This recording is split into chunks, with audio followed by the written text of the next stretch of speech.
Hello everyone, I'm going to explain you the English consonants.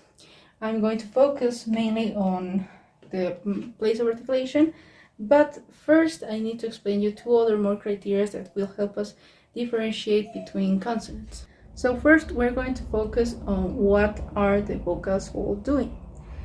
If the vocal folds are vibrating, it means the consonant that we're articulating will be voiced. For example, in d, in draw or drink, it will have some vibration in the vocal folds. On the contrary, some consonants like t will have no vibration, so it means that they are voiceless. The second aspect I'm going to talk about is the manner of articulation. It is the way the sound is produced. For now, we are going to leave it as in plosive, fricative, affricates, lateral, nasals, and approximates. Plosives will have a closure. They will close the airways. They will stop the airflow from passing through any, whether it's nasal or oral cavity, and then it will be released. This can involve a passive articulator and an active articulator, or both active articulators. Fricatives, we have an approximation of the articulators, and we have friction. It will let the airflow pass, but creating some kind of friction. It also can involve a passive articulator and an active articulator. And also it can imply the use of two active articulators. When it comes to affricates, we have a closure, a stop of the air, and a friction. It's like a combination of plosive and fricatives.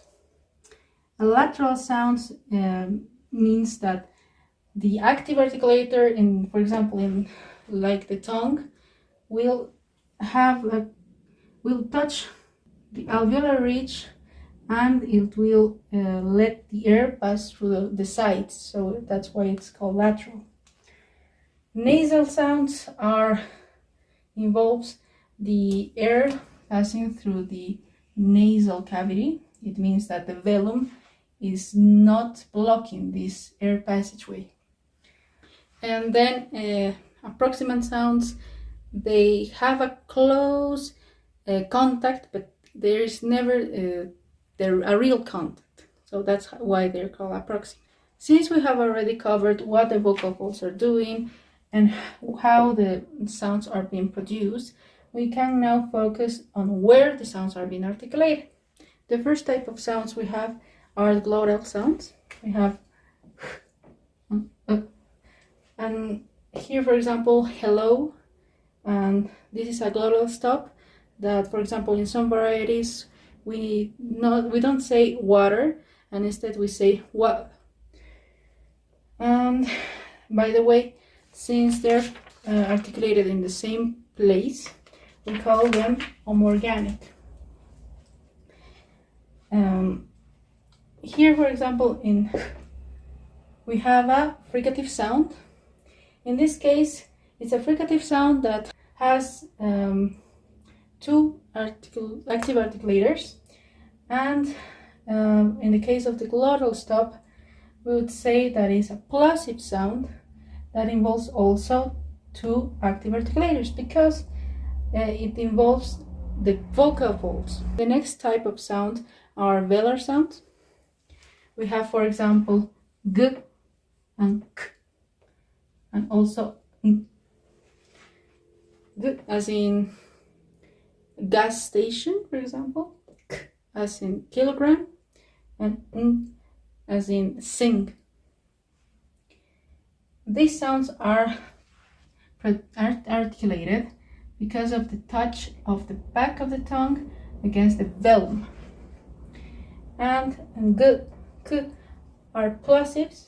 They involve a closure, a stop, and a release of the airflow.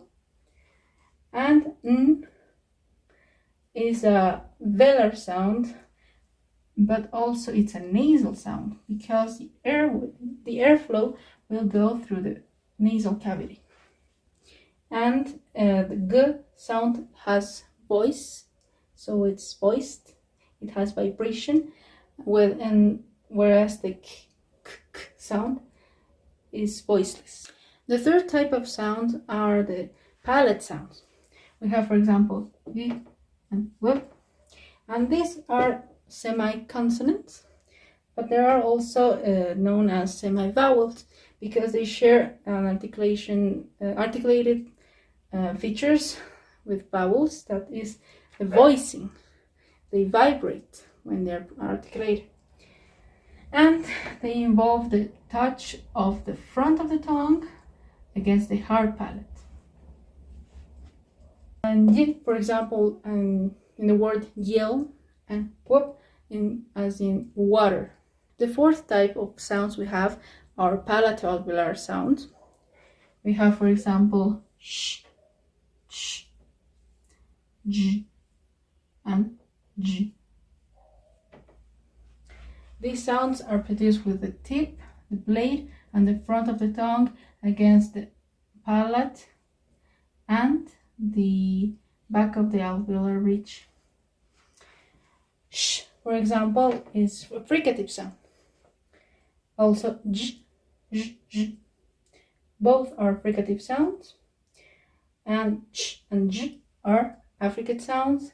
As I said before, they share features of both plosive and fricative sounds because they have a closure, a stop, and a friction.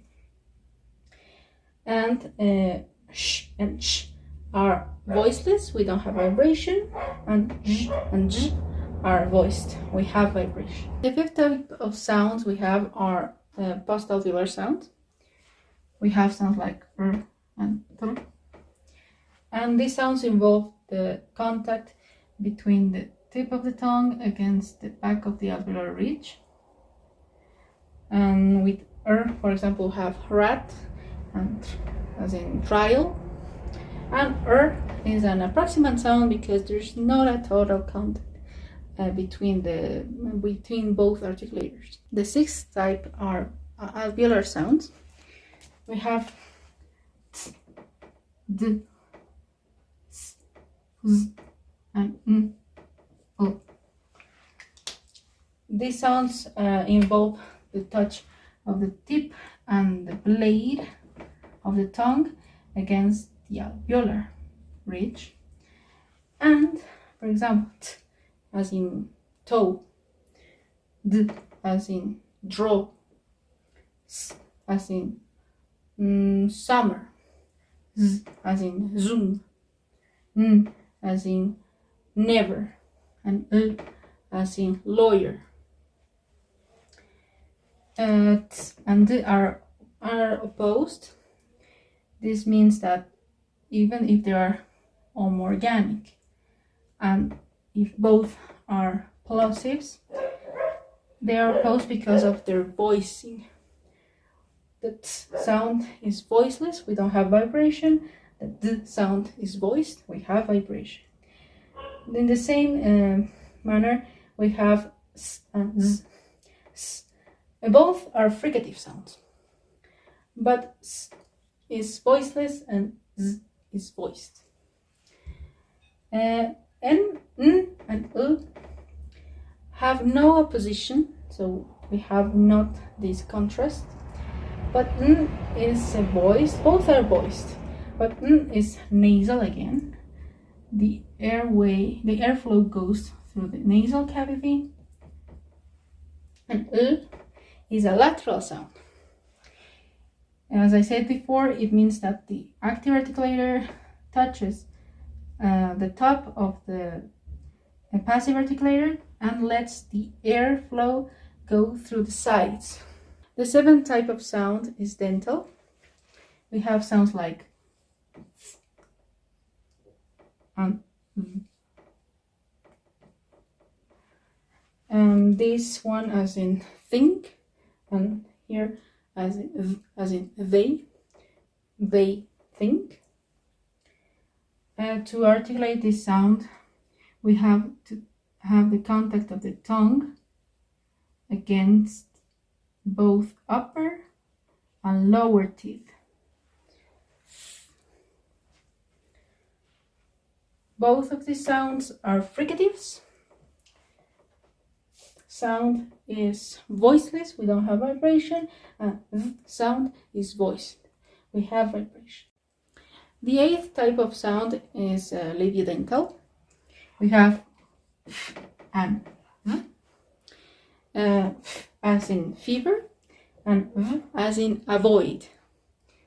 And these sounds are articulated with contact of the lower lip with the upper teeth. Both of these are fricative sounds. Sound is voiceless, we don't have vibration, and is voiced, we have vibration. The 9th type of sound is bilabial. We have b, p, and m. And b as in board, p as in pawn, and m as in mother. This type of sound is articulated with the closure or the contact of both lips, upper and lower lip.